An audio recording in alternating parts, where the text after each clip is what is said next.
Hello, nice to see you all, those people that are joining our Wellbeing conversation today. We're going to be joined today by Cal Neild, who is a cognitive analytical psychotherapist, a CAT therapist as we call them for short. Cal has very kindly offered a time today to talk about the topic that we've got today, which is escaping repeating patterns. Cognitive analytical therapy is a wonderful approach that helps with that. So I'm going to not waste any more time, and I'm going to invite Cal in. But as I do, I'm going to say a little bit about her. Cal is somebody who's a UKCP registered psychotherapist. She has a master's in psychotherapy, mental health. She's also an accredited clinical supervisor, and I know she does a lot of work online as well as in person. She's been working for 20 odd years or more, 20 plus years now in the field, so she has a wealth of experience. So let's welcome Cal in. Come on in, Cal. Hello. Hi, Bobby. Hi, how are you? Very much. It's good to be here. It's lovely to see you. You were kind of being gentle about how long I'd been practicing. It's been 33 years in total. You know what? I haven't factored in the fact that you've been with us for quite a while now. That's the other thing. So I was reading from your bio from previously.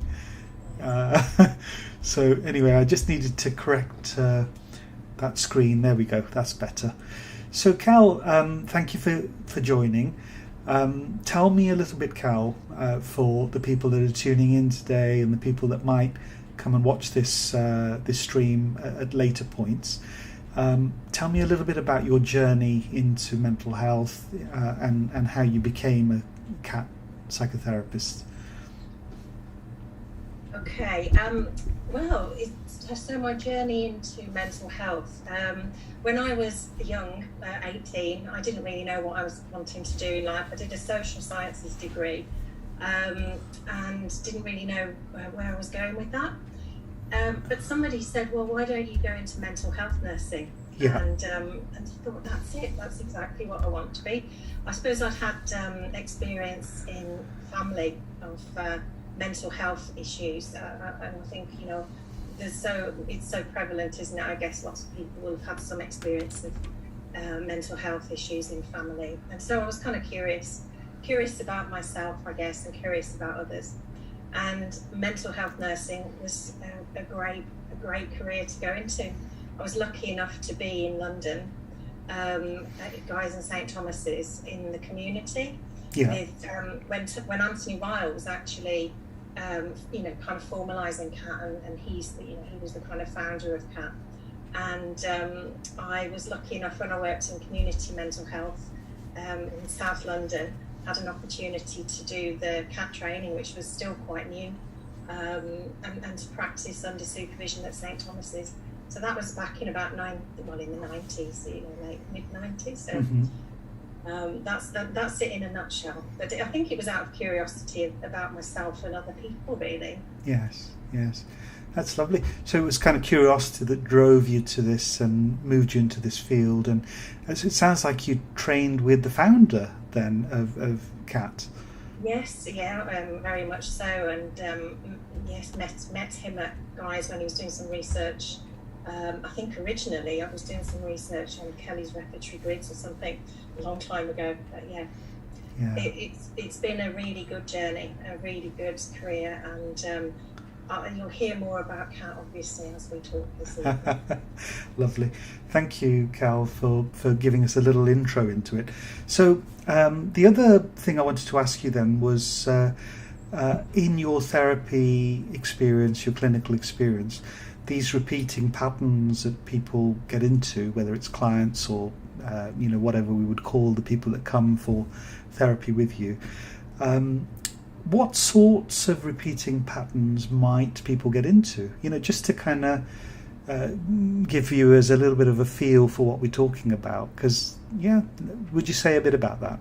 Yeah, well, I suppose the first thing that I would say that comes to mind is that Tony Rahm, the founder of CAT, was a GP at some point in his early career, and yes. he was curious about people as well, and he noticed that people often kind of described similar things, similar difficulties. They'd come into his, consulting room and say feeling anxious or depressed, but he then was listening carefully. He kind of organised the thinking around it, and he recognised in CAT we talk about traps, patterns called traps, snags, and dilemmas. And they're very kind of universal. We could all recognize, for example, a bit of a trap where we maybe kind of doubt ourselves. This evening I was thinking, oh, how's it going to go? And there's a bit of anticipation, and if we get into it too much, and if we have, for example, had critical caretakers in the past and a critical kind of internal voice, we could get into a bit of a trap where we doubt ourselves and put pressure on ourselves, and then actually kind of perform badly, or we kind of criticize ourselves for performing badly, and that proves that maybe we're not good enough, and we kind of criticize ourselves. So those kinds of patterns are very familiar.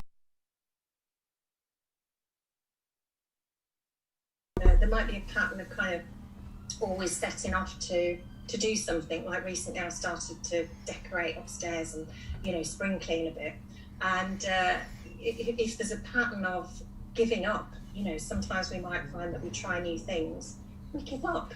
Yes. And in therapy we might explore that. If it's a repeating pattern, we might explore that and understand it psychologically. Well, what is it that kind of means that you give up? Is it kind of it's an abandonment of your own goals? And we might discover that it relates to early experience, where experience in the family has taught us that if we are successful, if we do well, we're bullied by our siblings, or we're bullied at school. We're envied, or maybe it's at the cost of another. If we get something good, there's not enough to go around, and it causes upset for someone else. So we link patterns like that always back to family experience, and aim to make sense of them in that way. Right. So it's kind of what do you call them? Snags and traps and dilemmas. Yeah. And sometimes there are other sorts of patterns which are maybe kind of a bit less obvious, because sometimes people come to CAT and say, I'm really aware that this thing, whatever it is, this relationships always seem to end badly, or I always seem to lose my job and I get down, but there are other kinds of patterns, I guess, that may be less obvious. Patterns where there's a tendency towards confusing experience, and that in itself can be a pattern. Or where there's kind of quite intense mood swings, and there might not seem a pattern to that, but CAT, for example, can make sense of it. And those kinds of patterns tend to happen for people who have kind of fragmented experience and quite intense mood swings, or state shifts. Yes. Mood swings in that kind of way. And it's about piecing that together and integrating experience. So there are kind of, CAT has two kind of models, if you like. They're not separate models, but there's a model for more complexity, if you like. Yes, I understand. So in terms of these repeating patterns and escaping them, I suppose, one of the things you do, Cal, by the looks of it, is you do sort of explore some of the past and the early life of an individual, because I'm guessing that, like many psychotherapies, we make sense of the way we behave and interact now on the basis of the kinds of experiences we've had growing up, particularly with significant others, so our attachment figures, our carers, the people that have brought us up. Would that be true? Is that the case? That's the sort of basis of CAT. Yes. In fact, the sort of starting point, and CAT's not unique in that, as you say, that's shared.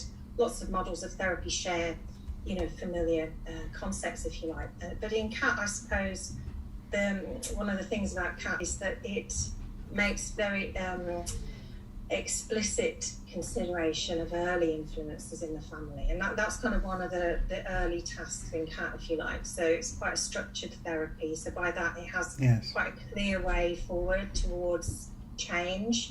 Not that people come and have to change, that is entirely what they do with therapy is up to them, but it has a clear way forward of change, and it starts with looking back to the past, to making sense and understanding the kind of client's maybe narrative, where narrative has their experience has kind of created certain beliefs or a kind of worldview and a view of themselves that becomes unhealthy and becomes stuck, and where patterns therefore become unrevised. They're not amenable to change because they're driven by unconscious forces, if you like.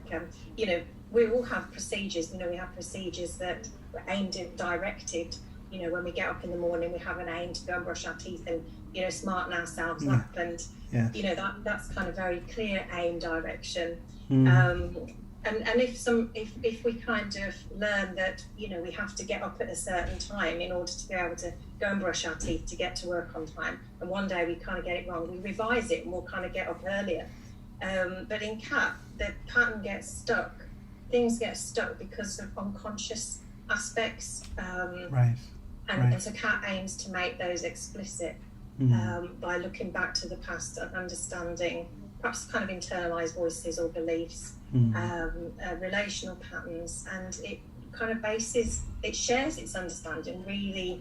CAT therapists will work really closely, really collaboratively, and again, it's a bit of a cliche to sort of say, well, we work collaboratively. Lots of therapists work collaboratively with their clients, but it's very much creating shared understandings and sharing explicit ones in the form of a sort of a formulation letter.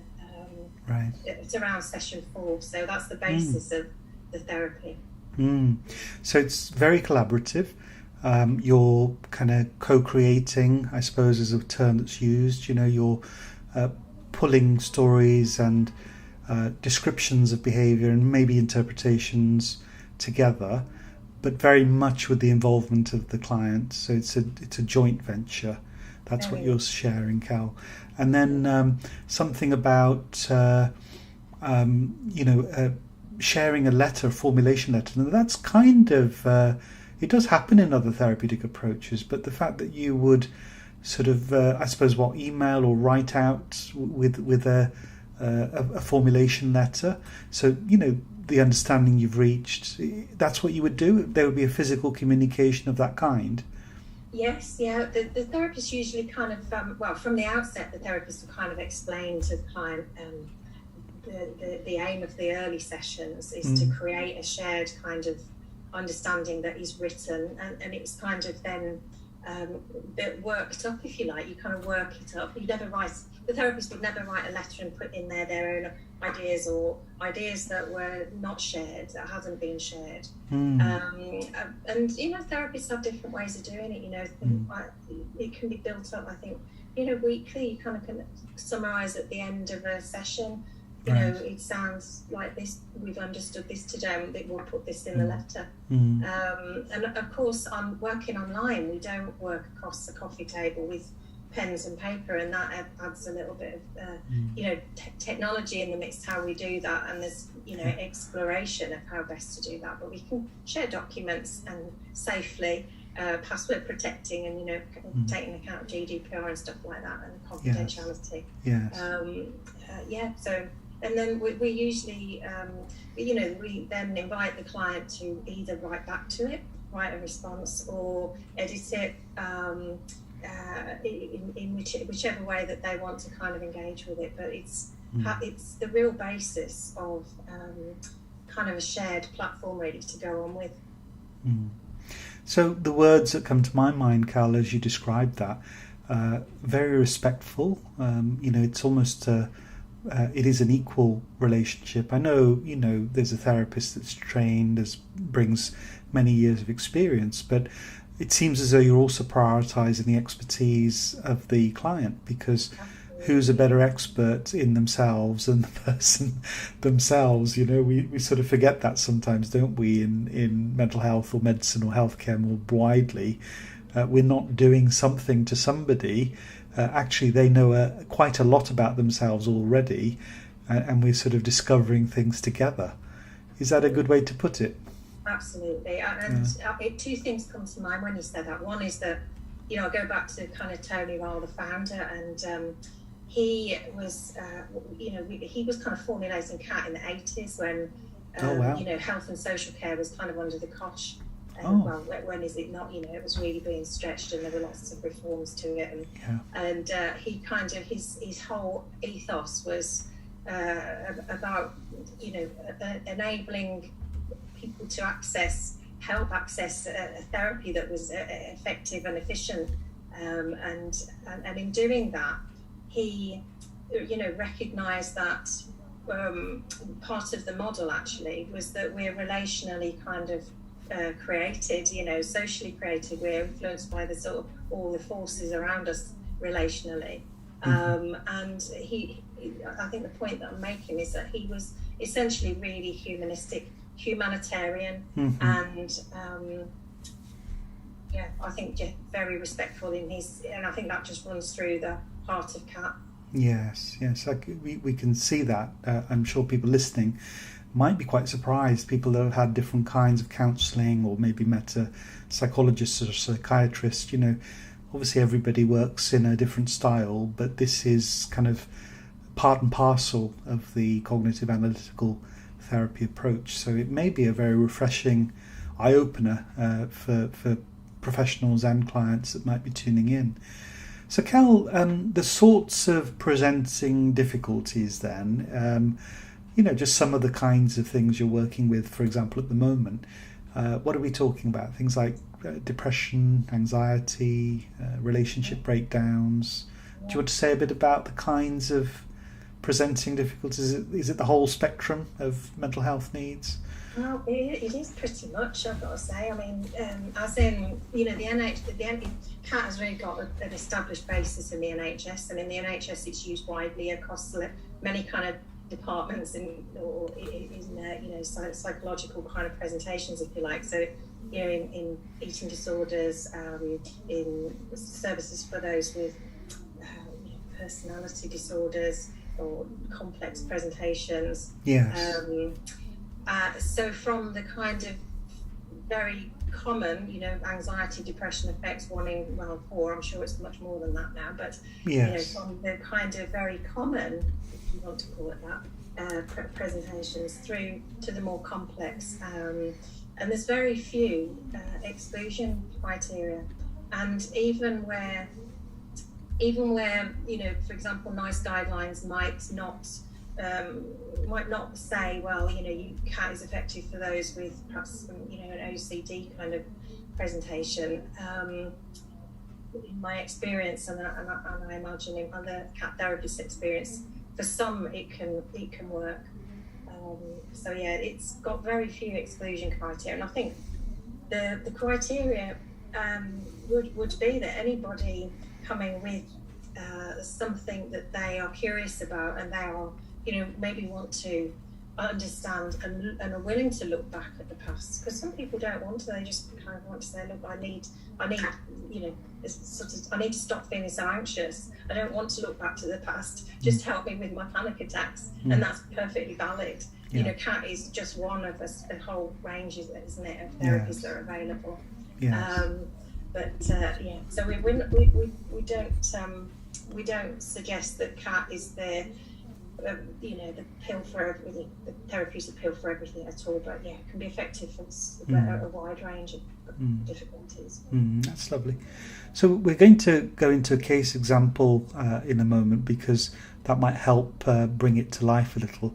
But I just wanted to say to everybody that you are tuning into a Wellbeing conversation live stream at Solihull Wellbeing Clinic. It's great that you're with us and joining us for today's experience. And I'm going to be bringing up a case example, Cal, that you've sort of shared. So I'll pop it up just now, and perhaps you can talk around it a little, or would you like to say a little bit before I put the slide up, Cal? Well, first of all, I think it's really important to say that it's not based on a real person. It's obviously, we're not kind of breaching any confidentiality. It's a map. It's to kind of demonstrate mapping, really, and a few kind of core concepts of CAT, because we've mentioned letters and we haven't particularly mentioned mapping, which goes alongside it. So yeah, if you want to put the slide up, kind of we can look at that. Yeah. So here it comes. Yeah. So Cal, talk us through it. Yeah. So well, I chose this because it depicts not just a kind of relational pattern in terms of, you know, somebody's relationship within their family.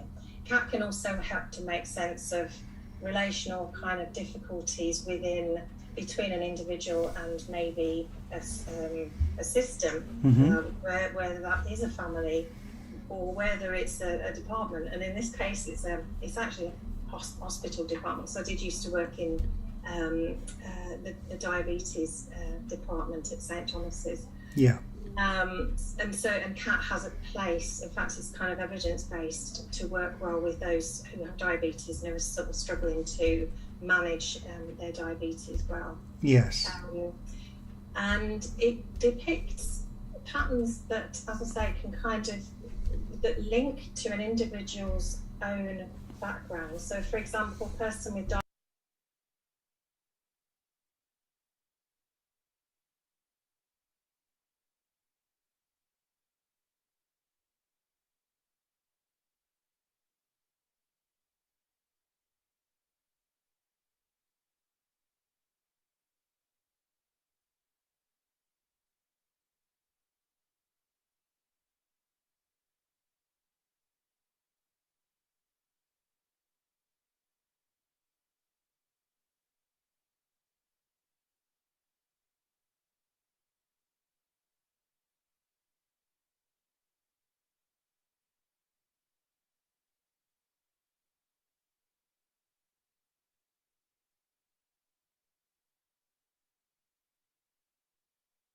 condition, yes, then those influences from the past can really get in the way and be unconscious kind of obstacles. So, for example, somebody has an experience of, well, we've got on this map unavailable, inconsistent or conditional care. So, a parent who has been inconsistent, you know, one day sort of being really kind of caring and kind, the next day being quite rejecting and cold, and unreliable like that. You know, that individual might have, we understand it as a relational template, part of a relational template, we call it a reciprocal role, and might then struggle in their own kind of adulthood to be reliable and consistent in care, you know, with their own treatment. So, you know, they might, with diabetes, you know, think, well, I've got to really strive to kind of look after myself and please everybody, please the parent who has been, you know, there one minute and not the next. I've got to kind of really try and engage them and look after myself well. Yes. So that then translates to their relationship with the diabetes team, for example. And it kind of sets up a sort of striving pattern. I've got to achieve, you know, perfect HbA1cs or, you know, perfect kind of blood reports to prove that I'm doing it all right. Yes. And then perceive, you know, the pressure of that and kind of not be able to sustain it, and abandon themselves, become unreliable, give up, and then perceive the criticism of the diabetes team. You know, why are you doing this? You need to kind of, and so the pattern can just be played out within a medical team. And the function of, you know, when I worked at St Thomas's in the diabetes department, the psychotherapist role was working with the staff as much as the patients, to help them to recognise how they might get pulled in to unhelpful patterns for the client. Yes. So, and on the map you can see, I think it's in, you know, my eyes are not very good, but, you know, we kind of work towards creating with the patient or with the client well, how could things be different? How are you going to kind of be a good parent to yourself, Yes. and be more consistent, be more available, be more encouraging, and set up. And so we kind of conceptualize a template, and it's an example of how we might add to the map to demonstrate, ways forward, really, change. And then people discover that, then on the map, any change can happen anyway. You could challenge, with the seeing cap, the cognitive bit, Yes. you can challenge negative beliefs. I've talked a lot about the internalized stuff from the past, but the analytic, the A bit, but there's the C bit. You can work with the cognitive stuff, the rules that people have from childhood about themselves. Yes. I have to manage this perfectly, otherwise it's no good, and then that sets up for failure. So I think that in terms, CAT also in that respect is fairly flexible. It can, as a saying, push where it moves. We can kind of, if someone can't work in some way, in one way in CAT with the A bit, there's always a C bit that you can kind of work with and do the cognitive bit. But yeah. Yes.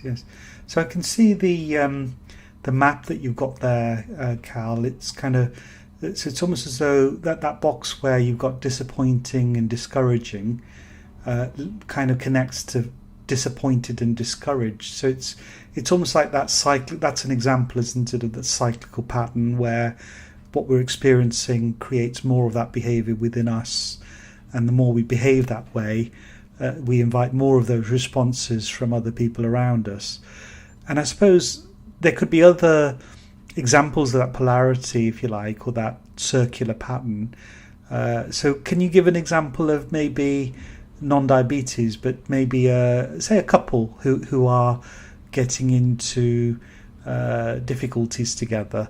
What might be the two, parts of that sort of, discouraged and discouraging? How would that map out, do you think? Can you think of one off the top of your head? With a couple, I Yeah. don't know with couples, but I can imagine. I suppose it's in any kind of partnership, isn't it? If not in a therapeutic partnership, I suppose, if a person has experienced, bullying in the past, Yes. and has learned to be, in order to kind of go under the radar and avoid being bullied or picked on, Yes. it's become quite kind of withdrawn, timid, passive. Yes. And in a partnership allows the partner always to make the decisions, to take control. That's the list. That's kind of maybe eliciting a response in the partner that might not be familiar for them. They might not always want to make the decisions, and get quite frustrated, and then become quite angry with it and say, "Look, I want you to make the decision." Yes. And the individual might say, "Well, don't shout at me. You kind of, I feel like you're really kind of, bullying me in a way." It's kind of, we kind of end up inadvertently eliciting the very thing we're trying to avoid sometimes. Yes. I guess that's maybe a bit of an obvious example. Yeah, no, it's lovely. And I'm sorry to have thrown you into it there because you don't work with couples, but I suppose what I had in my mind was that you might be working with one member of a couple relationship and they've brought this kind of dilemma to you, and so that's how you might sort of work with it and help them to understand it, really. It's wonderful. Well, lots of people do, like clients in CAT take, it needs to be thought through, obviously, but it can really help. An individual in CAT goes home and really useful, obviously when it's thought through, but to share that map. And I've got to say that map isn't something that the therapist creates. That is co-created. It's built up over a number of weeks as well. Complete. The client would have a pen in the room, or the mouse on the desktop, and really add to the map themselves once they've kind of got used to how they work. And I suppose for people who are visual learners or think in those sort of terms. I'm one of those people. I like to sort of see things written down or mapped out in some way.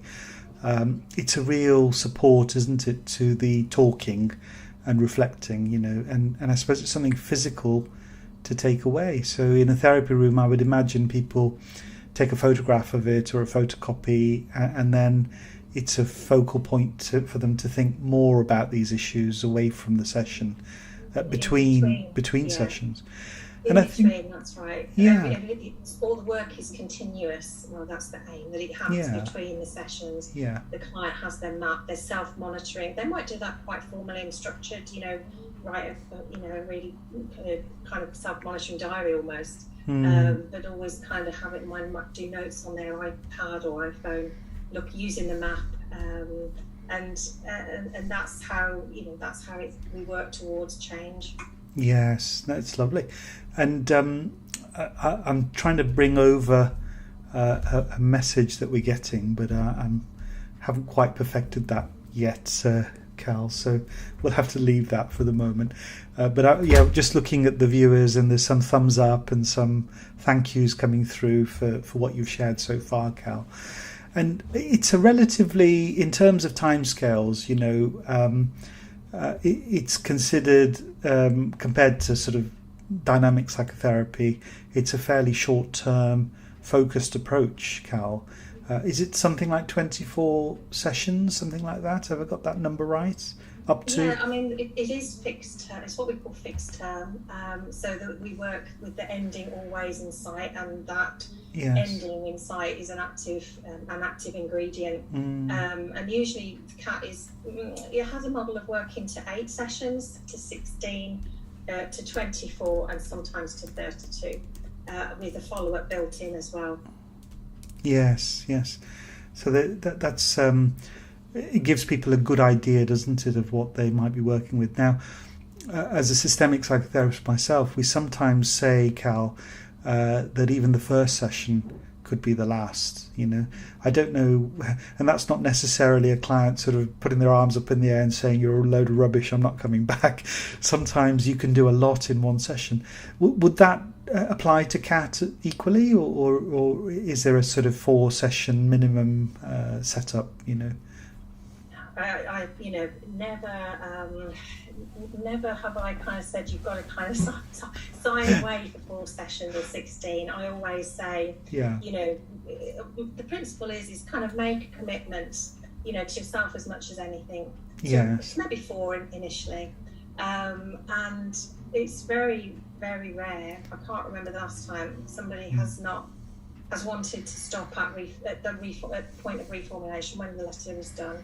I can't remember a time people do continue on to the end, and I think that's the thing. CAT has a very low dropout rate. I think it's really unusual, and people come and engage and stay to the end. That's my experience. Yeah. Well, because of that collaboration, the respectfulness, and once you've seen a reformulation, I suppose it really whets the appetite, doesn't it, and makes you think there's something here that I could really work on.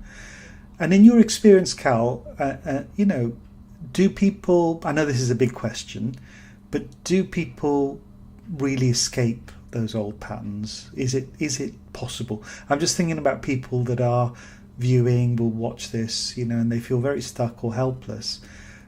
Is there hope? Can people come out of those repeating patterns, those self-limiting patterns and cycles? I'm glad to see you nodding. Sometimes I think, sometimes I'm sure we all experience an insight that can be in itself transformative, and somehow, in a moment it's like that, the light bulb goes on. It's like, oh my gosh, I can understand now, and I can see a way of doing things differently, and it can be like that, but rarely, because we know that. As human beings, we know that change is incredibly hard. It's incredibly hard to begin on a new path, and it's incredibly hard to sustain and keep the motivation up. And it requires, it's like drip, isn't it? Drip. a little bit by little bit. And in CAP particularly, I suppose what bodes particularly well, and with other therapies too, is if there is a moment in the therapy itself which is relational, meaningful, and has been worked through, yes. and it gives a lived experience of something different. And that is the seed which the client can really grow because they felt it. It's that kind of, it's almost like the therapeutic relationship, the client therapist in that space together, that relationship is transformative.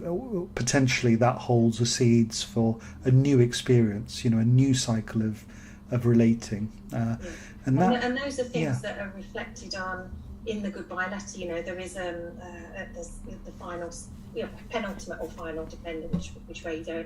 The therapist invites the client to write a reflection on what their experience has been, what they've found helpful, the changes that they've noticed. And the therapist also writes a realistic, not, you managed this and you did that and, it was all wonderful. The therapist writes a really kind of genuine letter. Yes. These are the struggles that you had and we shared, and we experienced moments of that together in therapy. And this is how we discovered that you discovered to do something differently, we'll be explicit.